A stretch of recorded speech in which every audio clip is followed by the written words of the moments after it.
Indonesia merupakan negara kaya sumber daya alam, namun Ibu Pertiwi masih mengalami ironi lantaran tidak memiliki kendali atas harga di bursa komoditas. Misalnya saja Indonesia sudah menjadi produsen minyak sawit nomor 1 di dunia sejak tahun 2006, menyalip produsen utama lainnya, Malaysia. Sawit menjadi kontributor devisa terbesar Indonesia. Namun meski menjadi penguasa minyak sawit secara global, naik turunnya harga komoditas sawit dikendalikan oleh bursa di negeri jiran, yaitu Bursa Malaysia Derivatives atau BMD. Selain itu, harga minyak sawit di Indonesia juga mengacu pada bursa komoditas di Rotterdam, Belanda. Indonesia juga produsen besar berbagai macam komoditas unggulan di mata dunia, seperti kopi, coklat, teh, karet, timah, nikel, hingga batu bara. Namun harga referensi bagi sebagian komoditas tersebut tidak terbentuk di Indonesia. Lalu kapan Indonesia bisa mencapai kemerdekaan untuk berdaulat menentukan harga komoditas unggulan tanah air? Talk to Titans kali ini akan membahasnya bersama Megan Wijaya, Chief Strategist Officer ICDX.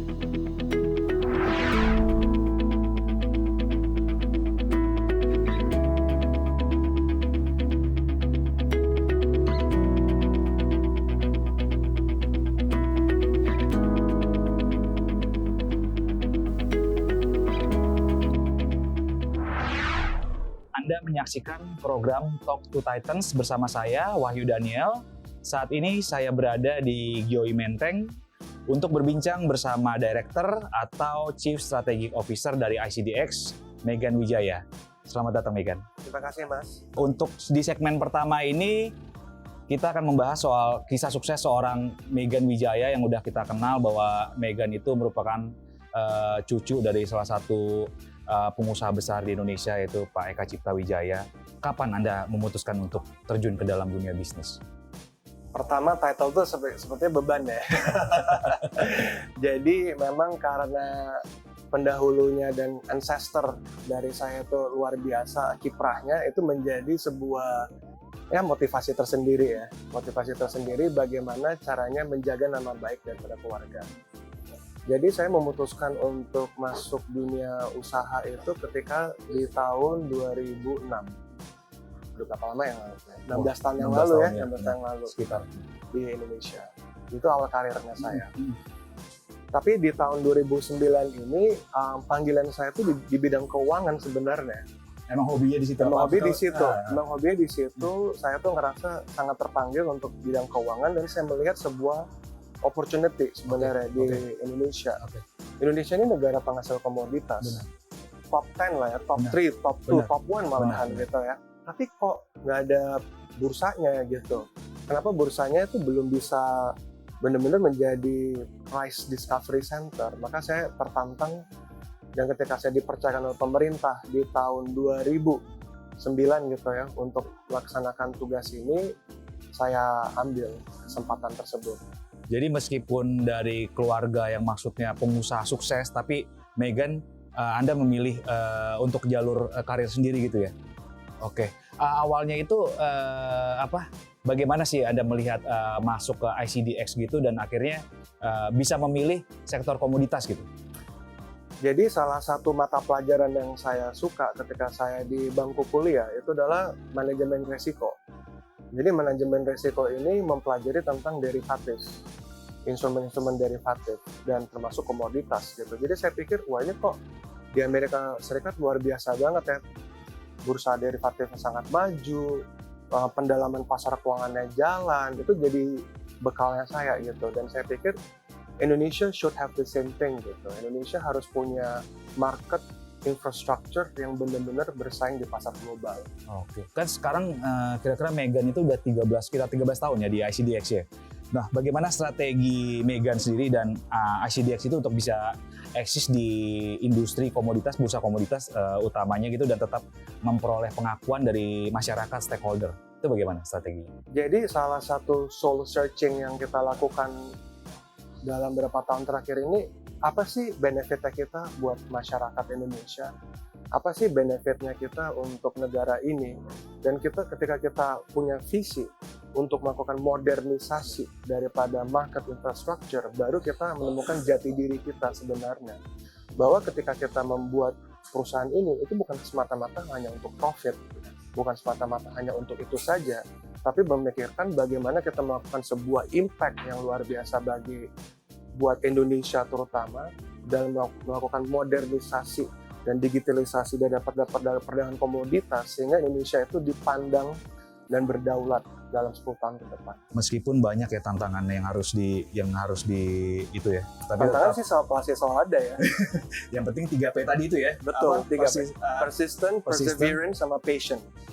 Kita tahu saat ini memang tengah terjadi rally harga komoditas dunia ya, yang membuat optimisme pemulihan ekonomi global, khususnya juga Indonesia yang bakal terbantu di tengah pandemi yang sedang terjadi.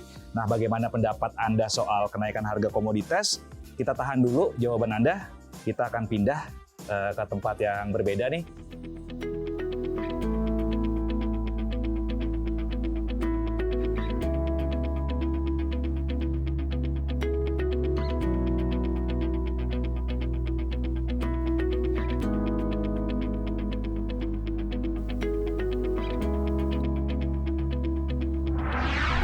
Oke Megan, kita lanjut ke segmen selanjutnya, yaitu kita akan bahas soal fokus ke super cycle commodity.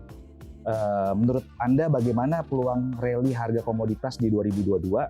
Apakah super cycle commodity ini akan terus berlanjut di tahun ini? Jadi yang harus kita perhatikan daripada komoditi super cycle itu adalah what is the trigger. Ya. Dan berdasarkan data yang kita lihat, salah satu negara adikuasa yaitu Amerika Serikat dari Maret 2020 sekitar 2 tahun yang lalu sampai Januari 18 sudah mengeluarkan 8,87 triliun US dollar.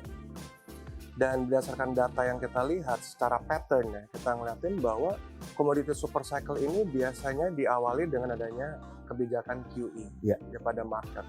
Tapi selain daripada itu, pandemi COVID-19 ini pun juga menjadi sebuah trigger yang luar biasa, di mana kita melihat sebuah disruption daripada supply. Can you imagine kalau misalnya dulu dengan adanya perdagangan bebas, free trading antara negara, kan ekonomi soft skill daripada biaya logistik itu sangat luar biasa, sangat efisien.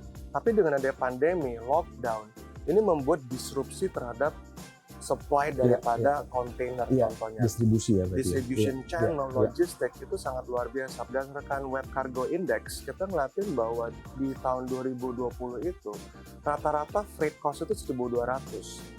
Tetapi sekarang sudah mencapai 9.000 dan titik tertinggi 12.000. Jadi imagine it's a 10x kind of a disruption in the market. Jadi benar-benar ini merupakan sebuah fenomena yang tidak pernah kita lihat sebelumnya.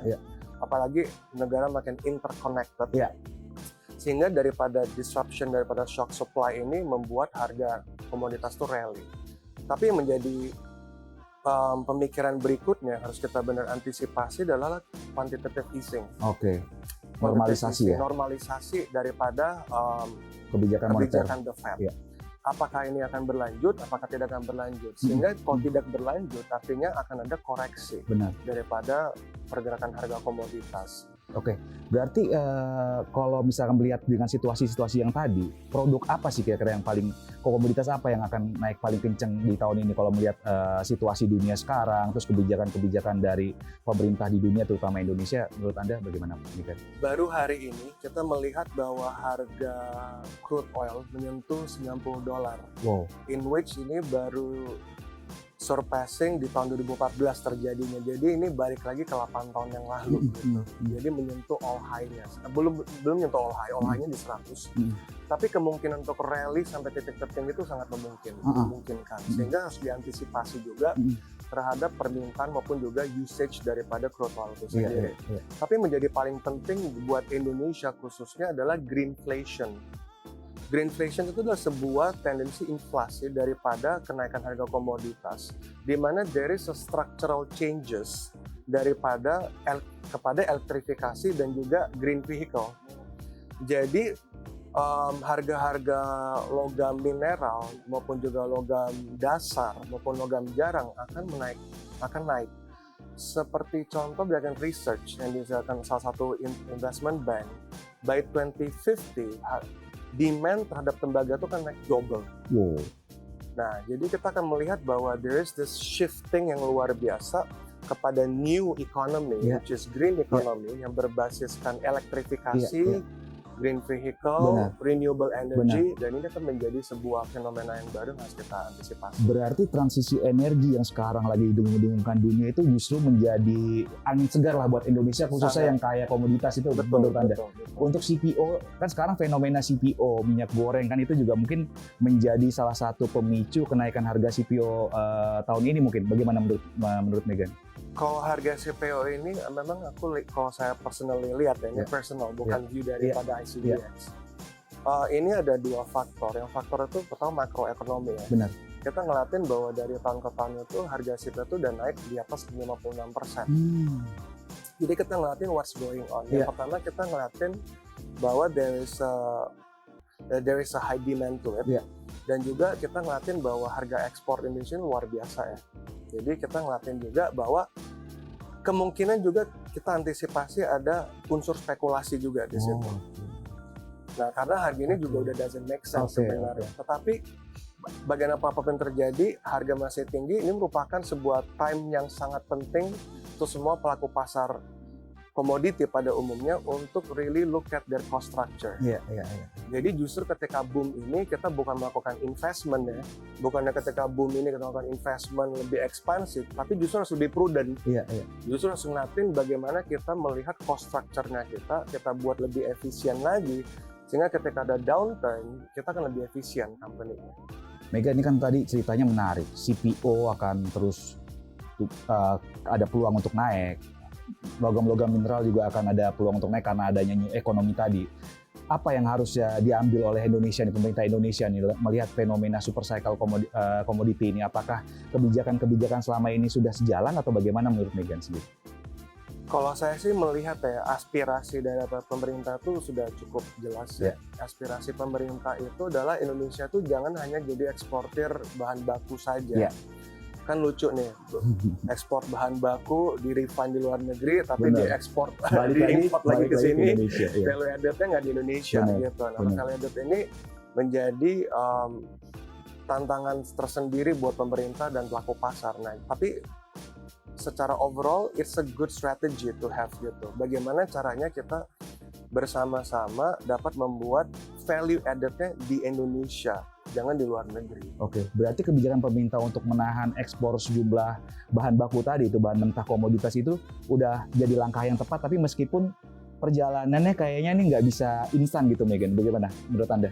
Memang kalau sesuatu yang instan itu belum tentu bagus ya. Jadi memang membutuhkan sebuah proses, transisi, sosialisasi, dan juga mungkin insentif maupun juga feedback bagaimana cara membuatnya lebih baik. Itu contoh, akses terhadap energi. Bagaimana caranya kita melakukan hilirisasi jikalau energi ini juga masih menjadi concern utama daripada para pelaku pasar. Yang kedua juga terhadap akses kepada pembiayaan. Bunga Indonesia ini cukup tinggi ya. Benar. Dan kita bagaimana caranya kita itu bisa bersama-sama menemukan sebuah teknik atau inovasi keuangan dalam melakukan pembiayaan, sehingga pembiayaan itu akan menjadi lebih efektif dan lebih efisien dan lebih kompetitif. Dan yang ketiga adalah human resource. Human resource yang dibutuhkan pun akan juga harus naik kelas. Jadi karena untuk mengoperasikan menjadi value added lebih tinggi, otomatis human resource Indonesia ini harus butuh upgrade. Dan ini merupakan sebuah potensi dan peluang yang luar biasa untuk mengupgrade human capital daripada Indonesia agar dapat lebih bersaing dan membuat produk-produk yang inovatif dan high value added. Ya, berarti dari semua yang tadi disampaikan Megan, Anda sampaikan itu berarti emang kita harus meningkatkan daya saing dari berbagai bidang di Indonesia ya untuk bisa meningkatkan hilirisasi, memanfaatkan potensi dari super cycle commodity. Bagaimana menurut Anda? Benar? I totally agree. Indonesia ini kaya akan komoditas dan penting. Komoditas itu penting dan dibutuhkan oleh dunia gitu, komoditas-komoditas yang dihasilkan sama Indonesia. Faktanya tapi beragam komoditas dunia ini justru harganya itu mengacu pada bursa di luar negeri. Ini kan cukup hal yang lucu gitu maksud. Lalu kenapa kita nggak bisa sih menjadi penentu harga di pasar global gitu? Menurut Megan gimana? Ya itulah kembali lagi kepada cita-citaku kan, bahwa kenapa Indonesia ini negara yang penuh komoditas tapi kok harganya ditentukan di luar negeri. Sudah saatnya Indonesia itu berdaulat atas komoditas yang diproduksi ya. Jadi sehingga kalau misalnya kita lihat, maka di tahun 2013 Indonesia itu mengambil sebuah langkah strategik. Strategiknya apa? Bahwa mereka bilang bahwa semua timah yang diekspor harus terlebih dahulu ditransaksikan di dalam bursa. Tujuannya buat apa sih tujuannya? Tujuannya itu adalah price discovery, pembentukan harga. Karena kan lucu kalau misalnya dulu timah itu harus di penjualan dan pembeliannya itu bersifat over the counter atau bersifat bilateral, kan tidak ada pembentukan harga yang tersentralisasi. Nah, journey dari tahun 2013 sampai sekarang ini merupakan journey yang sangat luar biasa selama 9 tahun ini kita lakukan. Sehingga dalam 9 tahun ini apa yang kita sudah lakukan? Kita melihat bahwa dalam 2 tahun terakhir, timah itu is one of the best performer daripada logam dasar. Dari yang harganya di sekitar 22.000, sekarang ini mencapai titik tertinggi itu sampai 44.000. Jadi hampir 2x. Nah, kita ngeliatin bahwa this is the importance of Indonesia. Dan importance dari dan posisi strategis Indonesia itu diwujudkan di dalam bursanya itu. Jadi policy-policy pemerintah, framework daripada market structure seperti apa dan juga price discovery itu terjadi di bursa Indonesia. Dan ingat, pedagang-pedagang timah itu semuanya internasional. Tidak ada yang lokal. Benar. Jadi secara tidak langsung bursa komoditi di Indonesia itu sudah menjadi part of a global supply chain, a part of a global marketplace. Dan kita bisa buktikan secara data dan empiris bahwa harga London Metal Exchange untuk timahnya sudah mengikuti berkiblat ke harga Indonesia. Kita bisa buktikan. Dan juga memang literasi inilah yang kita tidak pernah bosan-bosan untuk sampaikan kepada pemerintah dan kepada pemangku kepentingan industri untuk percaya bahwa Indonesia ini udah berbobot loh. Sudah mulai dilihat dan dilirik dan diperhitungkan untuk mempengaruhi harga komoditas dunia. Termasuk CPO juga mungkin, Megan? Nah, kalau CPO itu memang work in progress. Memang tidak mudah. Karena kompetitornya kita ini kan adalah Bursa Malaysia yang udah 40 tahun lebih. Jadi marketnya, liquidity-nya udah semua di situ. Tetapi kita belum give up loh. Kita belum give up dan kita melihat bahwa justru ini merupakan kesempatan yang baik gitu. Bahwa bagaimana caranya kita bersama-sama membawa success story daripada timah ini untuk direplikasikan kepada komoditas-komoditas yang lainnya, sehingga Indonesia tuh mempunyai price reference untuk komoditas-komoditas yang dihasilkan. Berarti potensi komoditas domestik, bursa komoditas domestik dalam negeri untuk menjadi acuan global itu masih ada, kayak misalnya ICDX. ICDX ini bisa nggak kira-kira menjadi mimpinya gitu untuk menjadi acuan untuk harga komoditas dunia gitu? Saya percaya pasti bisa. Dan kita pun juga bukannya kita cepat puas, tapi katakan melakukan perbaikan-perbaikan. Termasuk daripada bagaimana cara kita menggovern the market dan juga regulasi agar menjadi lebih kompetitif dan inovatif. Kalau menurut Megan itu produk apa saja sih yang harusnya, produk komoditi apa aja yang seharusnya bisa menggunakan benchmark dari bursa komoditi lokal? This is a very good question. Masa depan Indonesia adalah hutan. Masa depan Indonesia itu adalah carbon credit. Karbon itu di dunia-dunia yang di segala negara berkembang itu diklasifikasikan sebagai komoditas, ya. Karena nature-nya simple. Komoditas itu artinya kan ada pengkonsumsian kan. Sehingga ketika orang membeli carbon credit dan di-retire itu saat dikonsum, dia udah nggak ada lagi di market. Sama kayak komoditas kan. Kalau kita beli timah udah dipakai dalam bentuk barang jadi, itu udah nggak ada lagi di marketnya. Sama, jadi konsep daripada carbon credit itu adalah komoditas. Nah, Indonesia ini mempunyai beberapa harta karun. Harta karun ada 3. Yang pertama itu adalah hutan tropis sebesar 125 juta hektar dengan potensi 25 gigaton carbon credit.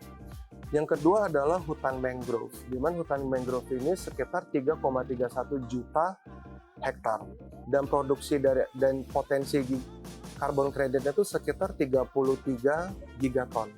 Sedangkan kalau untuk hutan gambut atau peatland itu sebesar 7,5 juta hektar. Kaya banget. Kaya banget dengan potensi 55 gigaton, sehingga total potensi daripada Indonesia itu 113 gigaton. Jikalau harga karbon kredit saat ini di pasar itu sekitar average $5 per metric ton, artinya potensi daripada perdagangan karbon di Indonesia itu sekitar 500 miliar US, which is hampir lebih dari 50% daripada GDP-nya kita yang sekarang. Ini berarti jangan sampai nanti malah diperdagangkannya di bursa luar ya, Megan ya? Itu yang menjadi problemnya. Dan saat ini bursa luar negeri itu sudah mulai mendirikan bursa-bursa karbon di Singapura, di Malaysia, di Amerika, dengan tujuan marketplace-nya di mana yang mereka tujukan? Indonesia. Padahal mereka Singapura nggak punya hutan sebanyak itu. Betul. Siap. Terima kasih banyak Megan Wijaya sudah bersedia untuk menjadi narasumber di program Talk to Titans di CNBC Indonesia. Semoga cita-cita dan harapan yang tadi sudah disampaikan itu bisa terlaksana, karena ini kan sangat mulia sekali untuk mengembangkan ekonomi Indonesia menjadi superpower seperti yang tadi Megan Wijaya. Terima kasih banyak. Amin, Megan. terima kasih. Semoga sehat selalu. Stay safe. Dari wawancara sebelumnya, kita tahu bahwa pebisnis itu harus bermimpi besar dan siap menaklukkan tantangan. Para pebisnis ini juga perlu mitra seperti Asus yang sudah menjajal industri digital sejak 1989. Sebagai salah satu pemain utama di bidang teknologi laptop, Asus menghadirkan laptop bisnis premium loh.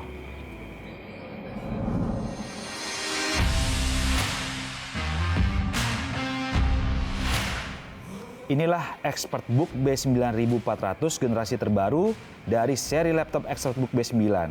Jadi, laptop ini paling premium dari Asus dan menjadi andalan untuk para pebisnis yang mobile dan memiliki gaya dinamis. Kita tahu ya, kalau pebisnis itu butuh laptop dengan keamanan yang terbaik. Selain itu, laptop itu harus ringkas dan juga punya daya baterai yang kuat untuk dipakai seharian. Nah, jadi keunggulan ExpertBook B9400 ini adalah memiliki bobot ultra ringan, beratnya 880 gram. Lalu, bodinya juga ultra tangguh, berstandar militer Amerika Serikat.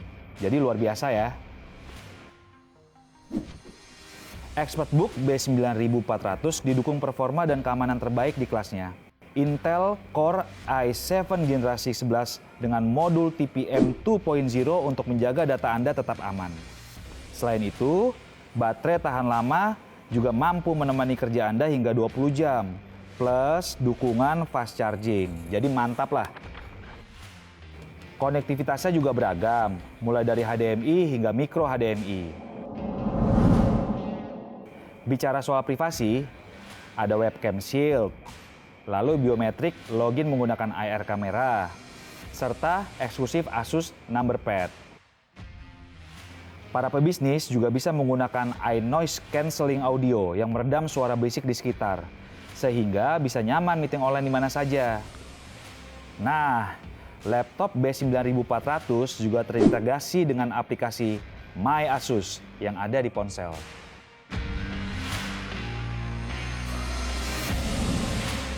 Jadi jelas ya, laptop ini sangat bisa diandalkan, sehingga kegiatan para pebisnis bisa lancar tanpa hambatan. Saksikan terus Talk to Titans yang akan menghadirkan perbincangan menarik bersama tokoh-tokoh di tanah air. CNBC Indonesia, Beyond Business. Sampai jumpa.